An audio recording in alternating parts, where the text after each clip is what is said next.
तपाईँ यतिखेर म हमाद इन्टरनेसनल एयरपोर्ट बल्लारमा आइपुगेको छु। भर्खरै प्लेनबाट उत्रेँ। लगभग 5 घन्टाभन्दा बढीको यात्रापछि हमाद इन्टरनेसनल एयरपोर्ट बल्लारमा आइपुगेको छु।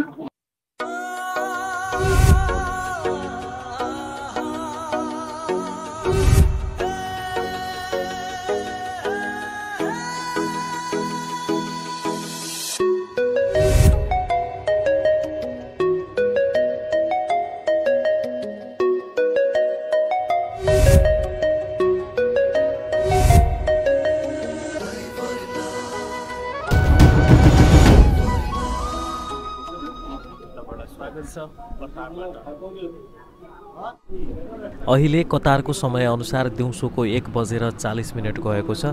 नेपालको समयअनुसार बिहान 11 बजे उडान भएको थियो।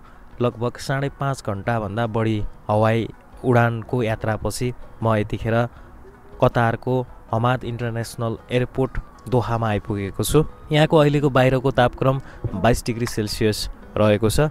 यो हमाद इन्टरनेसनल एयरपोर्ट दोहा कतार हो।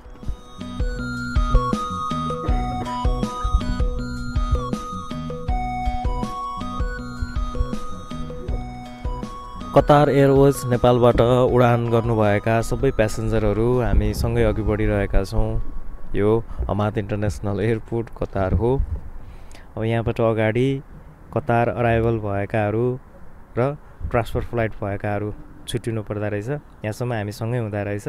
यहाँबाट कतार अराइभल हुनेहरू देब्रे साइड लिएर अघि बढ्नुपर्ने हुँदो रहेछ भने ट्रान्सफर फ्लाइट हुनेहरू यहाँ ट्रान्जिट हुनेहरू चाहिँ यो एरियाबाट दाहिना साइड लिएर दाहिनापट्टि लाग्नुपर्ने रहेछ।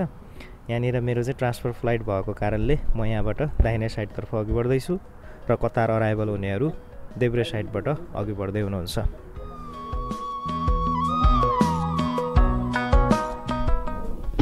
यहाँको सिक्युरिटी जाँच चेक पास भइसकेपछि चाहिँ म फेरि यहाँबाट निक्लिसकेको छु।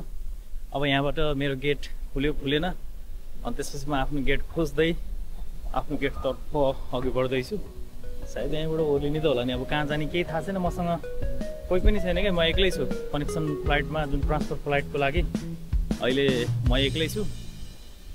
कोही पनि भेटाएन, मैले सोधेको पनि छैन। मेरो अराइभलसम्म, मेरो डेस्टिनेसनसम्म जाने टोलीहरू चाहिँ कोही पनि भेटेको छैन। अब यहाँ गएर सोध्नुपर्नेछ, खोज्नुपर्नेछ, बुझ्नुपर्नेछ है त। यो हमाद इन्टरनेसनल एयरपोर्ट दोहा कतार हो।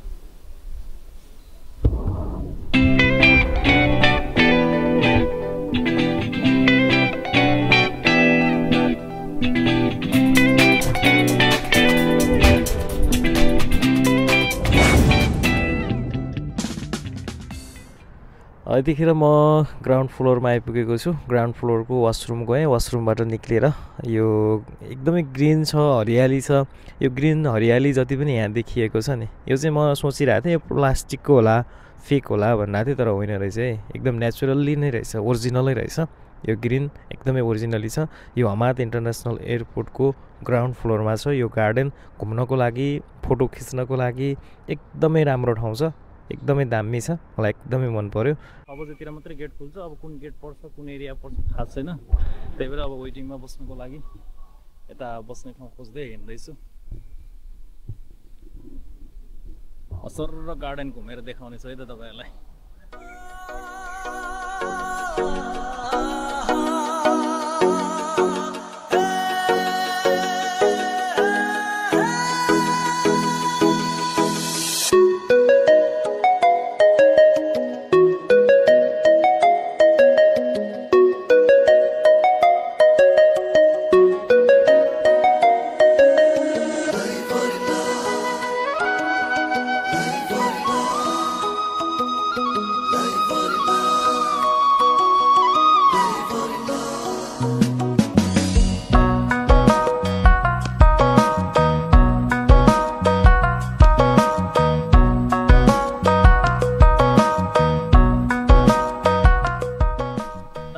चढेर जान मन लाग्यो है मलाई। यो भर्याङ छ अगाडि, यो भर्याङ चढेर म जाँदैछु है।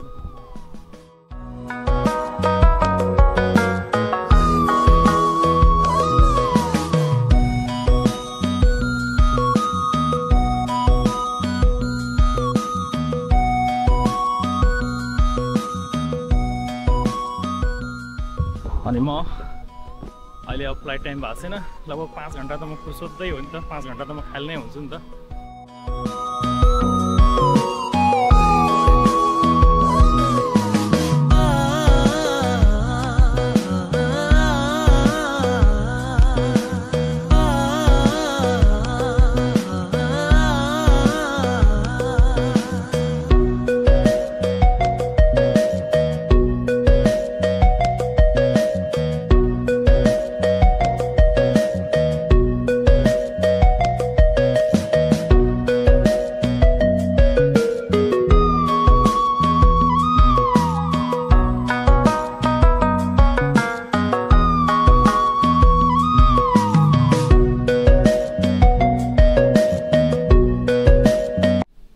कुनै ठाउँतिर गएर एक ठाउँतिर बस्छु म, कुर्सीमा बस्छु।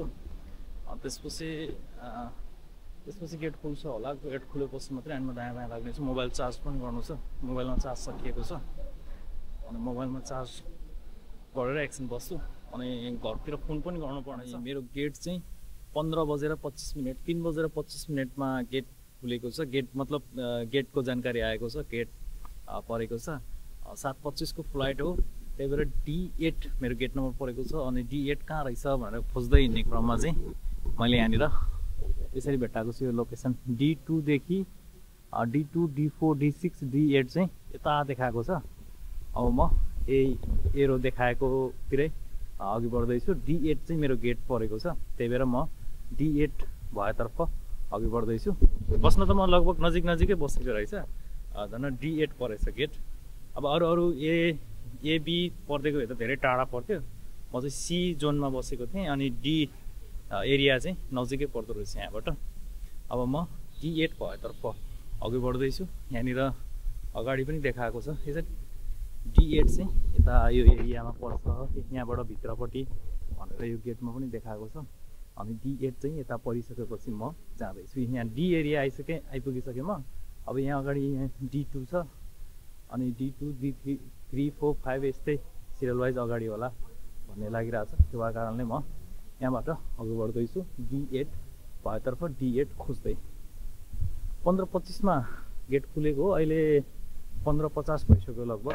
15:50 मा चाहिँ मैले अघि बढ्दैछु गेट खोज्दै। टाइम छ नि त टन्नै, त्यो भएको कारणले मलाई टेन्सन। स्वर्गबाट झरेकी परी मिठो बोल्यौ मन पर्यो सुन्दरी प्यार हाम्री बेटी। यतिखेर म D8 खोज्दै D2 मा आइपुगेको छु। यहाँबाट अगाडि D4 छ, अनि यहाँभन्दा अझै अगाडि जानुपर्छ। D8 भएको गेटसम्म पुग्नको लागि अझै अगाडि नै हो भनेर यहाँ अझै मलाई सिग्नल मिलेको छ। D4, D6, D8 अझै अगाडि छ भनेर यहाँ मैले जानकारी पाएको छु। यो सिग्नल मैले देखेको छु, हेरेको छु। भन्दै यो भिडियो आजलाई यहीँनिर अन्त्य गर्छु। अर्को भिडियोमा फेरि भेटौँला। यदि तपाईँ विदेशबाट नेपाल जाँदै हुनुहुन्छ, यहाँ नेपालमा हुनुहुन्छ, अनि विदेश फर्किन पर्ने, अब अनलाइन श्रम गराउनु परेको छ, अनलाइन श्रम कसरी कहाँबाट गराउने भनेर सोचिरहनु भएको छ भने यो भिडियोमा कमेन्ट गर्नुहोला। श्रम सम्बन्धी सेवा तपाईँ जहाँ हुनुहुन्छ त्यहीँ नै दिन सक्छु। श्रम सम्बन्धी सम्पूर्ण सहजीकरणको लागि मलाई मेसेज गर्नुहोला या भिडियोमा कमेन्ट गर्नुहोला भन्दै यस भिडियोबाट बिदा भएँ। अर्को भिडियोमा फेरि भेटौँला। नमस्ते।